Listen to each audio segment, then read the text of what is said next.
प्राविडेंशिया डिविना और ब्रह्मांड को नियंत्रित करने वाले नियम। कार्डेक समझाते हैं कि प्राविडेंशिया डिविना वह निरंतर प्रकटता है जिसमें ईश्वर की बुद्धिमत्ता ब्रह्मांड को व्यवस्थित करने वाले नियमों में प्रकट होती है। यह किसी स्वच्छंद कार्रवाई या ऐसी शक्ति का मामला नहीं है जो यह चुनती है कि किसे लाभान्वित या दंडित किया जाना चाहिए, बल्कि यह सर्वोच्च बुद्धिमत्ता की स्थायी उपस्थिति है जो सभी चीज़ों का समर्थन और सद्भाव बनाए रखती है। ईश्वर को हर पल हस्तक्षेप करने की आवश्यकता नहीं है, क्योंकि उनके नियम पूर्ण हैं और स्वयं ही पूरे हो जाते हैं। प्राविडेंशिया इसलिए प्राकृतिक नियमों के अपवाद नहीं है, बल्कि उनका निरंतर और सार्वभौमिक संचालन है। जैसे एक अच्छी तरह से निर्मित घड़ी बिना लगातार घड़ी साज के हाथ के क्रम में रहती है, वैसे ही ब्रह्मांड अपने निर्धारित नियमों के अनुसार अपना मार्ग जारी रखता है। कार्डेक स्पष्ट करते हैं कि यह विचार ईश्वर को कम नहीं करता, बल्कि इसके विपरीत उनकी बुद्धिमत्ता की अनंत सीमा को दर्शाता है। परफेक्ट कानून बनाना जो आकाश गंगाओं की गति और प्राणियों के भाग्य को नियंत्रित कर सके, यह एक बहुत बड़े शक्ति का प्रमाण है जो हर समय सृष्टि के मार्ग को सुधारने वाली इच्छा से अधिक है।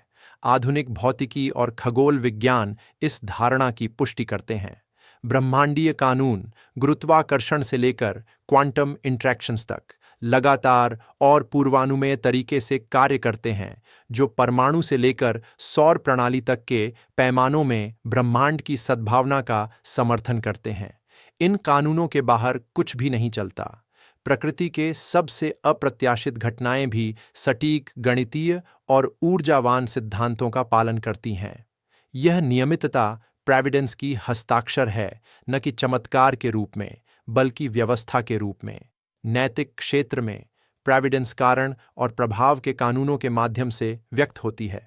प्रत्येक क्रिया एक परिणाम उत्पन्न करती है जो आत्मा को शिक्षित करती है, उसे धीरे धीरे अच्छे की ओर ले जाती है। कोई दिव्य दंड नहीं है, बल्कि सीखना है। दर्द जब उत्पन्न होता है तो यह उन कानूनों की स्वाभाविक प्रतिक्रिया है जो सुधारने, संतुलित करने और विकास की दिशा में ले जाने का लक्ष्य रखते हैं। देव इसीलिए दंड नहीं देते, वह उन अनुभवों के माध्यम से शिक्षित करते हैं जिन्हें हम स्वयं आकर्षित करते हैं। आधुनिक जीव विज्ञान भी इस व्यवस्था की बुद्धिमत्ता को दर्शाता है।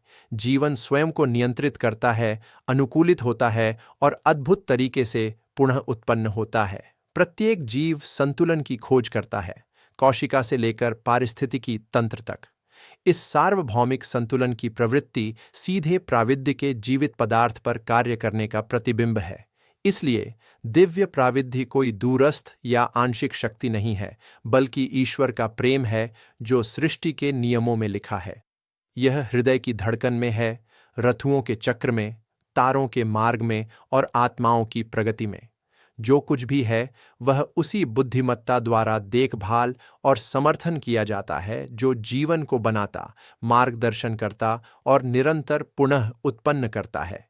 प्राविधि पर विश्वास करना यह समझना है कि कुछ भी दिव्य व्यवस्था के बाहर नहीं होता, भले ही हमारे नेत्र अभी बड़े उद्देश्य को देखने में सक्षम न हों। और जब यह समझ हृदय को छूती है तो सच्चा शांति जन्म लेती है, जो इस विश्वास से आती है कि पूरा ब्रह्मांड ईश्वर के प्रेम की अभिव्यक्ति है। यदि इस संदेश ने आपके आत्मा में शांति लाई है तो इसे साझा करें, क्योंकि समझ की रोशनी फैलाना स्वयं दिव्य प्रावित्ता में भागीदारी है।